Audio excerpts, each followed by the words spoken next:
मिस्र की पिरामिडों से लेकर भारत के प्राचीन मंदिरों तक एक रहस्य छुपा हुआ था। इन भव्य मंदिरों के भीतर मौजूद होता था एक विशेष कक्ष जिसे पवित्र दर्पण कक्ष कहा जाता था। ये कोई साधारण दर्पण नहीं थे और न ही इनका उद्देश्य सौंदर्य या सजावट था। ये थे ऐसे प्राचीन यंत्र, ऐसी रहस्यमयी तकनीकें जो मानव चेतना और ब्रह्मांड की ऊर्जा के बीच एक पुल का कार्य करती थी। इन कक्षों में प्रवेश केवल उन्हीं को मिलता था जिन्हें दीक्षित कहा जाता था। वो साधक जो मानसिक एकाग्रता, ध्यान और ऊर्जा नियंत्रण में पूर्ण रूप से निपुण होते थे। वे इन दर्पणों के माध्यम से न केवल अपनी इच्छाओं को देख सकते थे बल्कि उन्हें साकार भी कर सकते थे, इतनी सटीकता से कि यह किसी चमत्कार से कम नहीं लगता।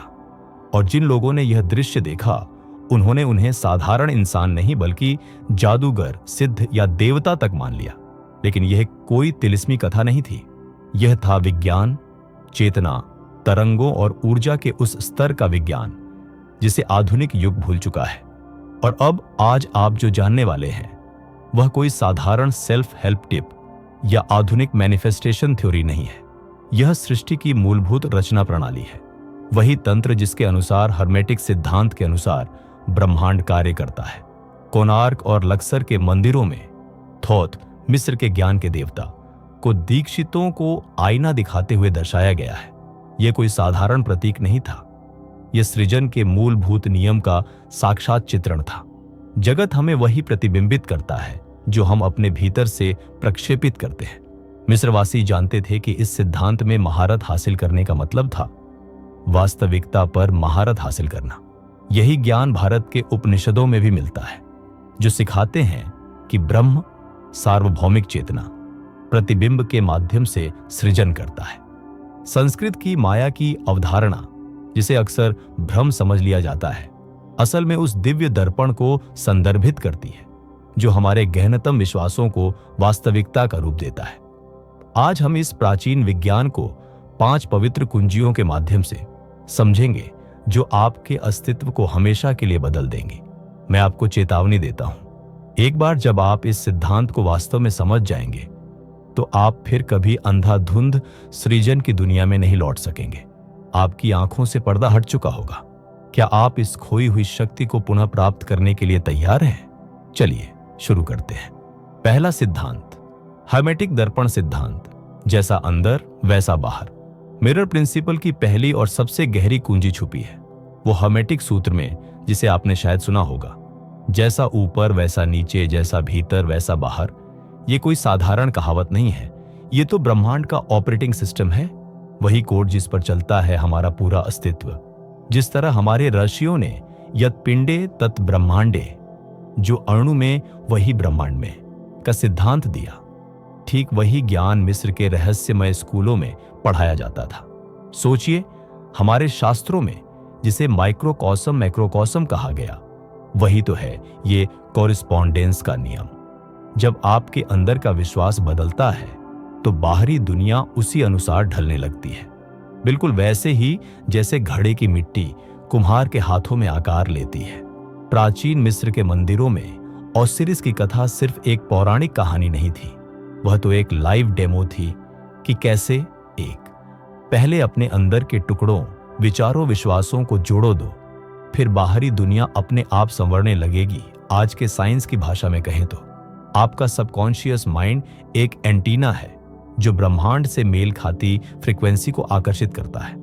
गहराई से समझें यह चमत्कारी सिद्धांत। हमारे पूर्वजों ने इसे दर्पण नियम कहा था। जैसे आईना आपका चेहरा दिखाता है, वैसे ही ब्रह्मांड आपके अंतर्मन के विचारों को वास्तविकता में दिखाता है। यह कोई कल्पना नहीं बल्कि प्रकृति का अटल नियम है। 4 आयामों में समझिए इस सत्य को। एक शारीरिक आयाम, जैसे गुस्से में आपका चेहरा लाल हो जाता है, वैसे ही डर के विचारों से शरीर में कोर्टिसोल हार्मोन बढ़ता है। 2 सामाजिक आयाम। यदि आप सोचते हैं लोग मुझे पसंद नहीं करते, तो आपका व्यवहार वैसा बन जाता है जिससे लोग दूर रहे। 3 आर्थिक आयाम। मैं कभी अमीर नहीं बन पाऊंगा, सोचने वाला व्यक्ति अवसरों को पहचान ही नहीं पाता। 4 आध्यात्मिक आयाम। सकारात्मक विचारों से प्रार्थनाएं साकार होती हैं। यही रहस्य है मंदिरों के चमत्कारों का। वैज्ञानिक प्रमाण। विज्ञान भी मानता है जैसा अंदर वैसा बाहर का सिद्धांत एक। क्वांटम भौतिकी का आध्यात्मिक संदेश। हमारे विचार वास्तविकता को प्रभावित करते हैं। डबल स्लिट प्रयोग से पता चला, जब हम किसी चीज पर ध्यान देते हैं उसका व्यवहार बदल जाता है। 2 न्यूरोप्लास्टिसिटी। विचारों से दिमाग की संरचना बदलना। हमारे हर विचार से मस्तिष्क में नए न्यूरल कनेक्शन बनते हैं। इन प्रमाणों से क्या सीखें? हमारा मस्तिष्क एक रियलिटी क्रिएटिंग मशीन है। विचारों को बदलकर हम अपने शरीर और जीवन को बदल सकते हैं। प्राचीन आर्षि और आधुनिक विज्ञान दोनों एक ही सत्य कहते हैं। अभ्यास। आज से 7 दिन तक सुबह यह मंत्र बोलें, मेरे विचार मेरी वास्तविकता गढ़ते हैं, मैं सकारात्मक विचार चुनता हूं। दूसरा सिद्धांत, जो आप सोचते हैं वो असर करता है, लेकिन धीरे धीरे। अब हम आते हैं दूसरे महत्वपूर्ण रहस्य पर, जिसे समझे बिना 90% साधक भ्रमित रह जाते हैं। इच्छाओं के प्रकट होने में लगने वाला समय। हमारे वैदिक ऋषियों ने 5 तत्वों में सबसे सूक्ष्म तत्व बताया, आकाश। यही वह कॉस्मिक कैनवास है जहां हमारी हर इच्छा, हर विचार पहले एक छाप, इम्प्रिंट छोड़ता है, ठीक वैसे जैसे नर्म मिट्टी पर अंगूठे का निशान। मिस्र के उच्च पुजारी इसे द इथरिक मैट्रिक्स कहते थे। उनके मंदिर अनुष्ठानों में एक विशेष चरण होता था, इच्छा को आकाश में अंकित करना। यह कोई मात्र प्रतीकात्मक क्रिया नहीं थी, बल्कि उस वैज्ञानिक प्रक्रिया का हिस्सा थी जिसमें 1 मानसिक तल, विचार, 2 सूक्ष्म तल, भाव, 3 भौतिक तल, प्रकटन के माध्यम से इच्छा यात्रा करती है। एक साधारण उदाहरण से समझिए, जब किसान बीज बोता है तो वह तुरंत पौधे को जमीन से निकलते नहीं देखता। उसे पता होता है कि बीज को पहले मिट्टी में अदृश्य परिवर्तन करने होंगे। ठीक यही प्रक्रिया है आपकी इच्छाओं के साथ। प्राचीन गूढ़ परंपराओं में साधकों की परीक्षा होती थी।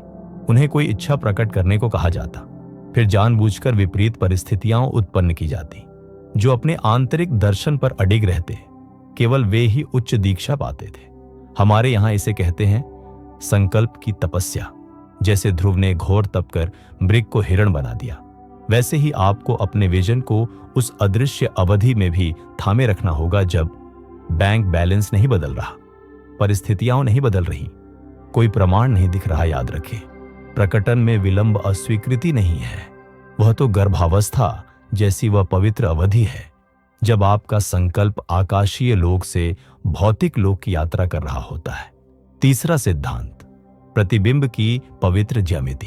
अब हम उस तीसरे रहस्य पर आते हैं जिसे दुनिया भर के मंदिरों की दीवारों पर गुप्त भाषा में उकेरा गया है, ब्रह्मांड का ज्यामितीय कोड। मिस्र के पिरामिडों से लेकर हमारे मंदिरों के मंडलों तक सभी में छुपा है एक समान डिजाइन सिद्धांत। ये कोई सजावट नहीं, बल्कि कॉस्मिक मिरर को एक्टिवेट करने की टेक्नोलॉजी थी। हमारे यहां जिसे श्री यंत्र कहते हैं, वही ज्ञान मिस्रवासी फ्लावर ऑफ लाइफ के रूप में पिरामिडों में उत्कीर्ण कर गए। ये दरअसल है ब्रह्मांड के मिरर इफेक्ट के एंटीना, जो आपके अंदर और बाहर के पैटर्न को सिंक्रोनाइज करते हैं। 3 चमत्कारी उदाहरण। 1 ताजमहल का गोल्डन रेशियो। जिस अनुपात में बना है ताज, वही अनुपात मानव शरीर में 1.1618। यही दिव्य अनुपात आपके डीएनए में भी है। दूसरे, कोणार्क के सूर्य मंदिर की रथ संरचना 12 जोड़ी पहिए, 12 राशियां और 7 घोड़े, 7 चक्र। ये कोई संयोग नहीं बल्कि माइक्रो मैक्रोकॉस्म का ज्यामितीय मैप था। 3 हमारी हथेली की रेखाएं और जिस तरह नदियों का जाल बना होता है, वैसे ही ये प्रकृति का सेल्फ सिमिलर पैटर्न है। थोड़ा रुकिए और इस ज्ञान को भीतर उतरने दीजिए। आज आप जो सीख रहे हैं वह ज्ञान कभी साधुओं को 20 से 30 साल की तपस्या के बाद मिलता था, पर आज आपके सामने है बस एक क्लिक की दूरी पर। क्या यह महज संयोग है? नहीं, यह उस कॉस्मिक मिरर का ही तो खेल है जो आपकी खोज को आप तक लाया। अभी तक के 3 सबसे महत्वपूर्ण सूत्र, जैसा भीतर वैसा बाहर। आपका अंतरंग विश्वास ही आपकी वास्तविकता गढ़ता है। आकाशीय छाप। हर इच्छा को भौतिक होने में लगता है। अपना समय पवित्र ज्यामिति, ब्रह्मांड की डिजाइन भाषा जो सब कुछ जोड़ती है। उन रेखाओं में छुपे हैं वही गोल्डन रेशियो के पैटर्न। कल्पना करें कि यही पैटर्न आपके विचारों में भी है। चौथा सिद्धांत, चेतना की किमियागरी, भावों का परिष्कार। अब हम उस गूढ़ रहस्य पर आते हैं जिसे समझे बिना अधिकांश साधक भटक जाते हैं। दर्पण सिद्धांत की चौथी कुंजी। प्राचीन रसायनज्ञ सिर्फ शीशे को सोने में नहीं बदल रहे थे। यह तो मात्र बाहरी प्रतीक था। उनका वास्तविक लक्ष्य था अंत चेतना का पूर्ण रूपांतरण। जैसे हमारे आयुर्वेद में औषधियों का शोधन किया जाता है, वैसे ही वे चेतना का परिष्कार कर रहे थे। मिस्र के ज्ञानी और सिकंदरिया के रसायनज्ञ जानते थे कि ब्रह्मांडीय दर्पण केवल हमारे विचारों को ही नहीं, बल्कि उनके निचोड़े गए सार को प्रतिबिंबित करता है, जिसे हम चेतना का कीमियाई तत्व कह सकते हैं। यह रहस्य मिस्र की मृत्यु की पुस्तक में संकेतित है, जहां मृतक के हृदय को माट सत्य के पंख से तौला जाता है। यह दर्शाता है कि ब्रह्मांड हमारे ऊपरी विचारों पर नहीं, बल्कि हमारी चेतना के शुद्ध सार पर प्रतिक्रिया करता है। जब आप कहते हैं मैं गरीबी से घृणा करता हूं, तो दर्पण घृणा को नहीं, बल्कि गरीबी को ही प्रतिबिंबित करेगा। यही कारण है कि कई साधक भ्रमित हो जाते हैं जब उनकी सकारात्मक सोच वास्तविकता नहीं बदलती। उन्होंने आवश्यक सामग्री को रूपांतरित किए बिना केवल सतही भावना को बदला है। रसायनज्ञ इसे सॉल्व एट कोआगुल्ला, घुलाव और जमाव के सिद्धांत से समझते थे। नए विचार रूपों को स्थापित करने से पहले पुराने विचारों को विघटित करना आवश्यक है। यही कारण है कि प्राचीन दीक्षा हमेशा शुद्धिकरण अनुष्ठानों से शुरू होती थी। वे ऊर्जा के स्तर पर पुराने विचार पैटर्न को विघटित कर रहे थे। जैसे यज्ञ की अग्नि में आहुति डालकर नवसृजन किया जाता है, वैसे ही एल्यूसिस के रहस्य विद्यालयों में साधक काइकोन नामक पवित्र पेय का सेवन करते थे, जो कठोर विचार पैटर्न के विघटन में सहायता करता था। वैदिक परंपराओं में प्रत्याहार, इंद्रिय संयम का अभ्यास भी इसी उद्देश्य की पूर्ति करता था। एक स्वच्छ आधार तैयार करना जिस पर नए पैटर्न अंकित किए जा सके। वास्तविक कीमियाई रहस्य यह है, जैसे सूर्यकांत मणि जल से अग्नि खींचती है, वैसे ही आपको अपने ध्यान को जो है से जो हो सकता है तक केंद्रित जागरूकता की पवित्र अग्नि के माध्यम से रूपांतरित करना होगा। मिस्र के देवता थोथ को इबिस पक्षी के सिर वाले रूप में दर्शाया गया था, क्योंकि यह पक्षी कीचड़ से पौष्टिक भोजन को अलग करने में कुशल था। यह रोजमर्रा के अनुभवों से सकारात्मक सार निकालने के लिए आवश्यक विवेक का प्रतीक है। जब आप इस कीमियाई कुंजी पर महारत हासिल कर लेते हैं, तो आप अभाव में समृद्धि, चुनौती में अवसर और अलगाव में संबंध देखना शुरू कर देते हैं। तब दर्पण के पास इस रूपांतरित सार को वापस प्रतिबिंबित करने के अलावा कोई विकल्प नहीं रहता। पांचवा सिद्धांत, सहस्त्रजन का दिव्य चक्र दर्पण।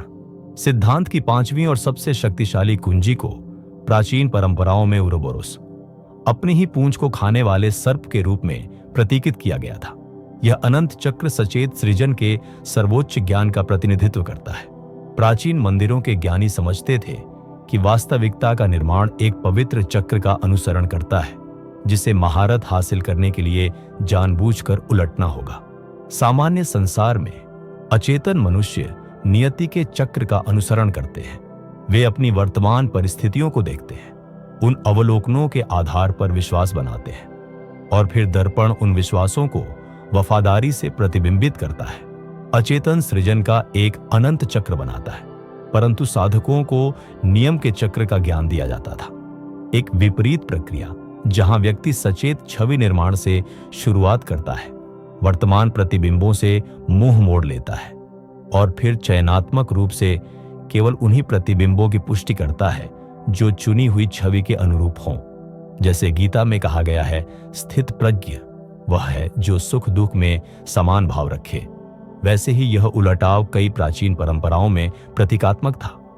मिस्र की पौराणिक कथाओं में जब आइसिस ने ओसिरिस के बिखरे टुकड़ों को इकट्ठा किया, तो उसने जानबूझकर उसके विखंडन के अराजकता से मुंह मोड़ लिया और उस पूर्णता पर ध्यान केंद्रित किया जिसे वह बनाना चाहती थी।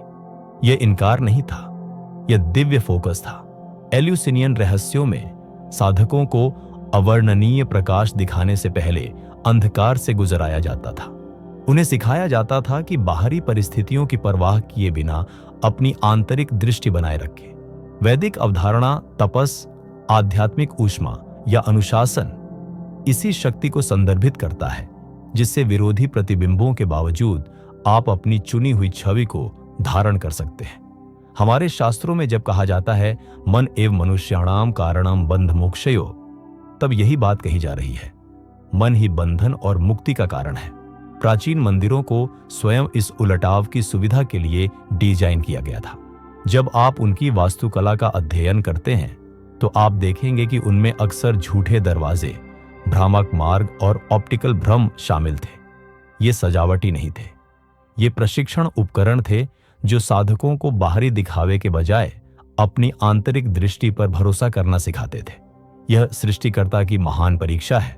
क्या आप अपनी चुनी हुई स्व अवधारणा और विश्व अवधारणा को तब भी बनाए रख सकते हैं जब मौजूदा प्रतिबिंब आपको कुछ अलग दिखाता है? आपकी नई पहचान के अनुरूप होने से पहले ब्रह्मांड हमेशा आपकी प्रतिबद्धता का परीक्षण करेगा। जैसे हमारे आर्षि कहते हैं, यद भावम तद भवति। जैसा सोचोगे वैसा ही बनोगे। वैसे ही हर्मेटिक ग्रंथों में कहा गया है, ब्रह्मांड दृढ़ स्वप्नदर्शी के सामने झुक जाता है। लेकिन दृढ़ता सिर्फ अवधि के बारे में नहीं है, यह अस्थायी प्रतिबिंबों की परवाह किए बिना आपकी चुनी हुई छवि के साथ अडिग संरेखण के बारे में है। जब आप इस उलटाव पर महारत हासिल कर लेते हैं तो आप अचेतन सृजन चक्र से बाहर निकलकर सार्वभौमिक बुद्धि के साथ सचेत सहसृजन में प्रवेश करते हैं। आप वह बन जाते हैं जिसे प्राचीन मिस्रवासी शेमसु हॉरस कहते थे। हॉरस का अनुयायी एक ऐसा व्यक्ति जो अपनी दिव्य रचनात्मक प्रकृति के प्रति जाग गया है। आध्यात्मिक समापन। दर्पण सिद्धांत की 5 पवित्र कुंजियों के माध्यम से हमारी यात्रा पूरी होने पर हम अंतिम रहस्योद्घाटन पर पहुंचते हैं। एक ऐसा रहस्य जो हमारे समस्त ज्ञान को एकीकृत करता है। सबसे महान गुप्त रहस्य जो हर प्राचीन परंपरा में सामने ही छिपा हुआ है, यह है कि आपसे अलग कोई दर्पण नहीं है। आप वास्तविकता नहीं बना रहे हैं, आप वही वास्तविकता हैं जो अपनी चेतना के माध्यम से स्वयं को रच रही है। यही वह रहस्य है जिसे हमारे वेदांती आर्षि अहम ब्रह्मास्मि कहकर प्रकट करते थे, मैं ही ब्रह्मांड हूं। यही वह सत्य है जिसे मिस्र के ज्ञानियों ने थोथ के नाम में संकेतित किया था, जिसका शाब्दिक अर्थ है विचार। यह संकेत देते हुए कि दिव्य विचार ही सब कुछ का सृष्टि करता है। जिस दर्पण पर आप महारत हासिल करना सीख रहे हैं वह आपसे बाहर नहीं है, वह आपकी अपनी ही चेतना है जो स्वयं को अनंत कोणों से प्रतिबिंबित कर रही है। यह समझ सृष्टिकर्ता और सृष्टि के बीच की प्रतीत होने वाली अलगाव को मिटा देती है। उपनिषदों में जब कहा जाता है तत्वमसि, वह तू है, तो यही सत्य प्रकट होता है। इसीलिए सभी वास्तविक आध्यात्मिक परंपराएं अंततः अद्वैत पर पहुंचती हैं। ये पहचान की दृष्टा और दृश्य एक है, दर्पण और उसमें झांकने वाला एक ही चेतना की अभिव्यक्तियां हैं। मेरे प्रिय मित्रों, आज ही से इन सिद्धांतों को अपने जीवन में उतारना प्रारंभ करें। आपकी चेतना की शक्ति अनंत है, इसे जागृत करने का समय आ गया है। अगर आप वास्तव में इस दिव्य यात्रा पर हमारे साथ चलना चाहते हैं तो अभी इस चैनल को सब्सक्राइब करें और कमेंट में दर्पण शक्ति लिखें। जब आप यह कीवर्ड लिखेंगे तो हम समझेंगे कि आप इन 5 चरणों को अपने जीवन में उतारने के लिए प्रतिबद्ध हैं। हर सप्ताह हम आपको नए अभ्यास और साधनाएं भेजेंगे जो आपके जीवन में इस ज्ञान को व्यवहारिक रूप से लागू करने में मदद करेंगी। आप अपनी प्रगति को हमारे साथ शेयर कर सकते हैं और हम आपके साथ इस अद्भुत यात्रा पर चलेंगे। याद रखिए, यह ज्ञान केवल सुनने के लिए नहीं है बल्कि जीने के लिए है, क्योंकि जब आप अपने सच्चे स्वरूप को पहचान लेंगे तो आपका संपूर्ण अस्तित्व एक दिव्य नृत्य बन जाएगा। इस ज्ञान के पवित्र मंदिर से बाहर निकलते समय यह समझ अपने साथ ले जाएं कि आप किसी बाहरी दर्पण को नियंत्रित करना नहीं सीख रहे हैं, आप अपने स्वरूप के प्रति जाग रहे हैं जो दर्पण और उसके सृष्टिकर्ता दोनों है। अब इस यात्रा पर कदम बढ़ाएं, हम आपका इंतजार कर रहे हैं।